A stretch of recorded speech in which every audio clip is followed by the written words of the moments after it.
This is definitely going to be one of my longer videos. In this one, I'm going to finish up cleaning up the bindings around the fretboards, and then I'm going to go on to drill in some of the holes for the truss rod, and then actually making the truss rod. So here, I'm just using a cabinet scraper and cleaning up some of the glue and some of the overhang of the binding on the back. And then once I get this flat, I'm going to take it over to the router and use a bearing bit and then trim the top of the binding away from the front of the neck and the frets. At least get most of it out of the way, and then I'll go ahead and finish it up with some files and sandpaper after that.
So here's the fretboard is held up perpendicular with a nice square block of wood that's level. And all I'm doing is I'm just running the router bit with a bearing along it to trim off all the excess binding that's sticking up, except for obviously the binding will stay on the sides of the frets, the little nibs. But this will get most of it off, and then I'll use some files and a razor blade actually to scrape the rest of it off.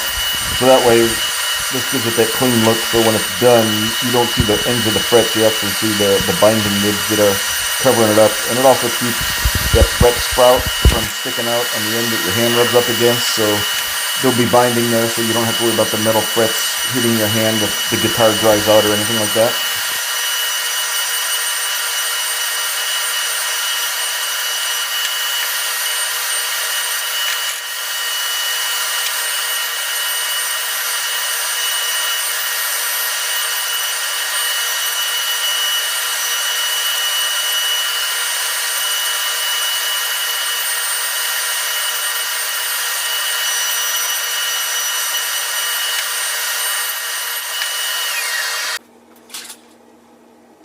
Here I'm just taking some of the scraps of the binding that was routed off, and I'm going to put some acetone in it. And what it'll do is it'll melt that binding and make like a little paste. And so when I'm going through, before I finish and spray the guitars, I'll take some of this paste, and if there's any cracks or crevices or anything like that where the binding isn't perfect against the wood, I'll use this little paste, and you fill it in, and it'll dry just like, you know, regular binding. You'll never even know. And then you sand it, and then you can finish over it. So just making my little binding soup.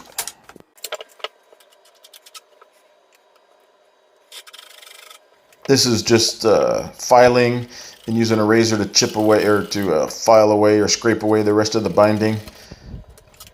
That's a tedious job. It takes me a couple hours to do, so I'm not going to show that whole thing. You don't need to probably care to watch me sand.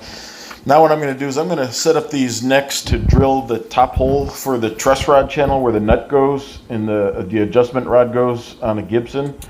So the first thing I'm going to do is draw a line a 1/2 inch behind the nut on the headstock, and that's where I'm going to drill to for the truss rod access channel.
Now that I got it marked, I'm going to put it in the vise, and that little black part on top there is actually a channel guide I have. It sits in the truss rod channel, and then I have a special drill bit you'll see here in a second. It's got a really long tip on it, and the drill bit actually goes into the truss rod channel, and it's got a cutter about halfway down, and that way as you drill it in, it keeps the hole at the top perfectly in alignment with the truss rod channel. So then when it's done, it'll give you that typical Gibson cutaway that you're probably used to seeing where the truss rod goes or where the truss rod adjustment nut is.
Now it's on to making the actual truss rod itself.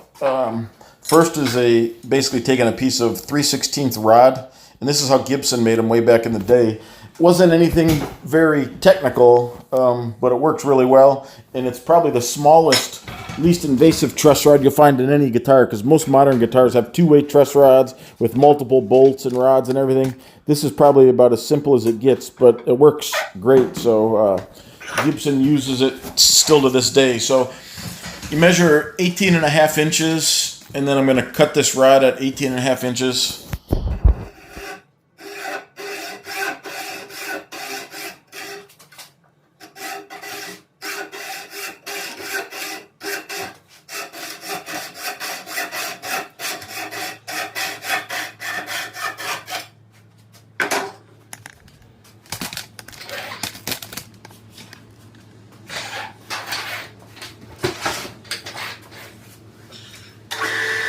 Now I'll take the rod over to the sander there and just sand the chamfer on the end, or just so I can get the. I'm gonna use a die, and and make some threads on this. So I just need to taper it a little bit so I can get the die across the end. Start making good threads.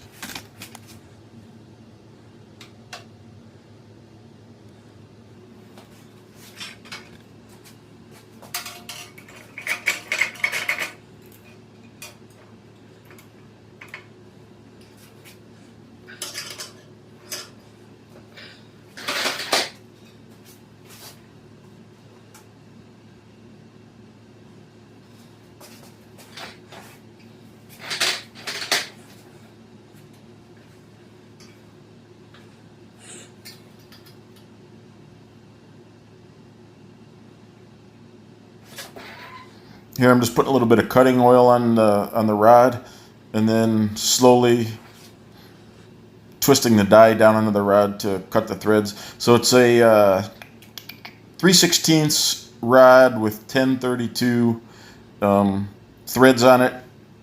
And then once I get this done, we'll go on to the next step.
Now I'm measuring to cut the barrel nut that goes on the end of the truss rod.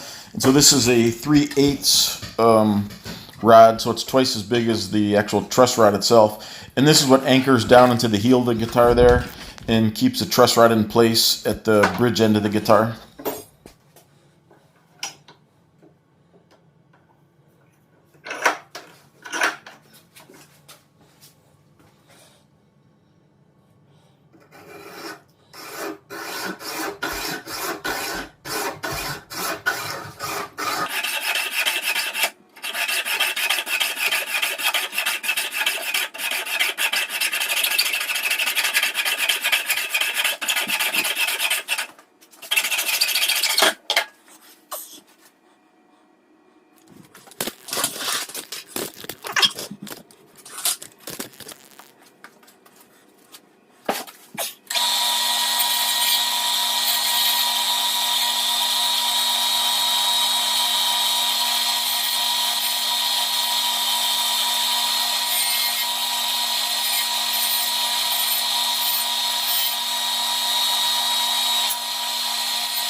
Now I'm just marking to drill a hole right in the center. So I'm going to drill a 3/16 hole in the middle, actually slightly smaller than that, and then use a tap to cut threads in the middle so that little barrel nut can screw on to the truss rod end that I just made.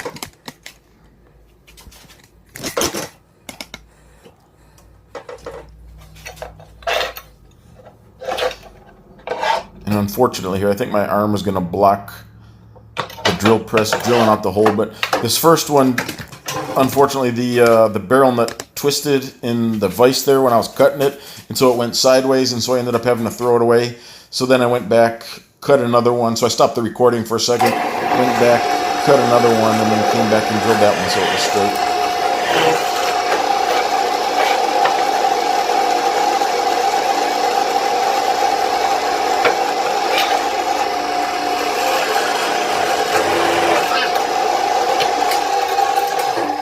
Turned in the drill, so now I gotta redo it because I didn't tighten the vise tight enough. No longer centered. I'll have to pause the camera until I get the next one done. Let's try again. Let's hold the opposite way and see if that helps.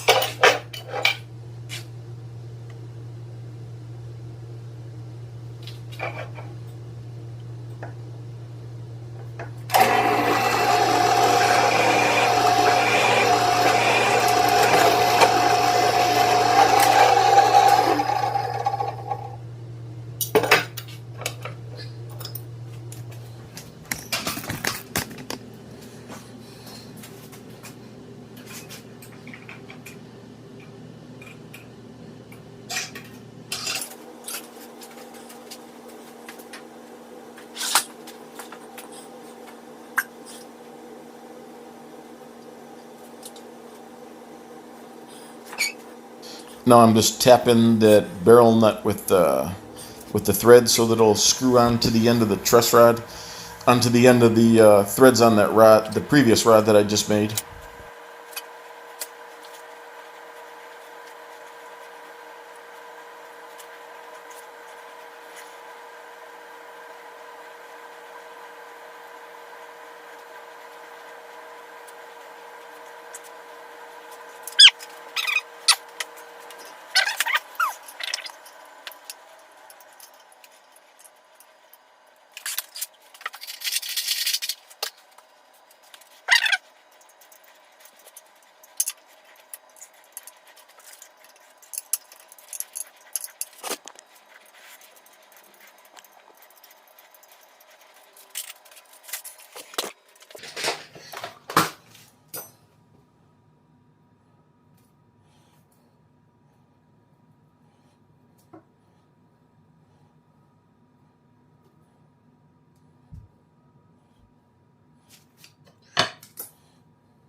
Still need to taper that end down just a little bit.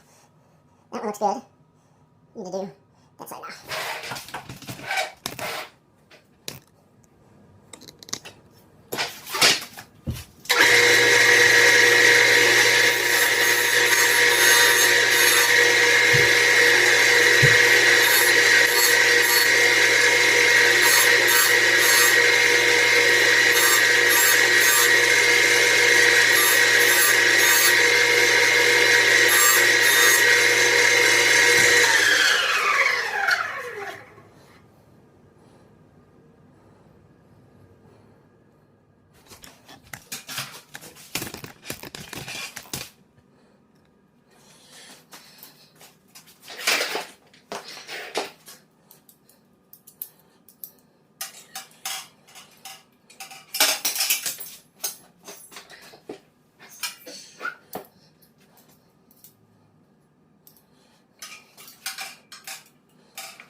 Now that the barrel is screwed onto the rod, I'm going to heat it up and then use my peen and my peen hammer and peen the end of that rod to bend it over around the sides of the barrel, just to hold it in place so it doesn't slip off.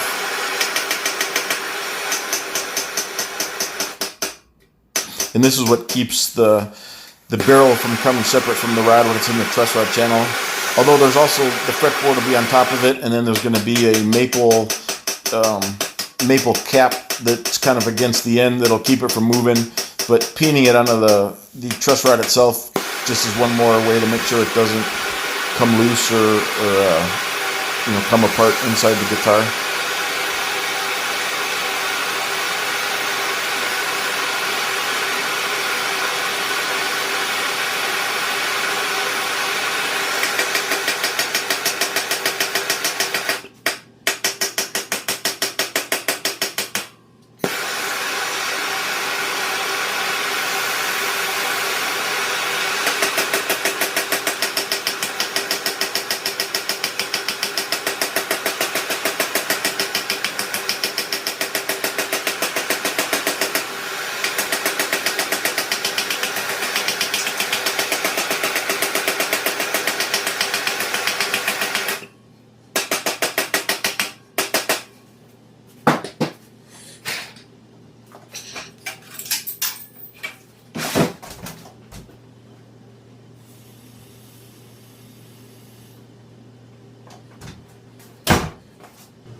And the final step here is, now that the barrel's on, everything's in place, is to go ahead and put some threads on the other end of the rod where the nut and washer is going to go when you want to make truss rod adjustments. So that'll be the last step, and then the truss rod is basically done, except for I'm still waiting for the correct washers and nuts to come in the mail. It's a brass nut that goes on there. But anyhow, the truss rod will be done, and then once the truss rod's done, I'll be ready to glue the fretboards on the neck.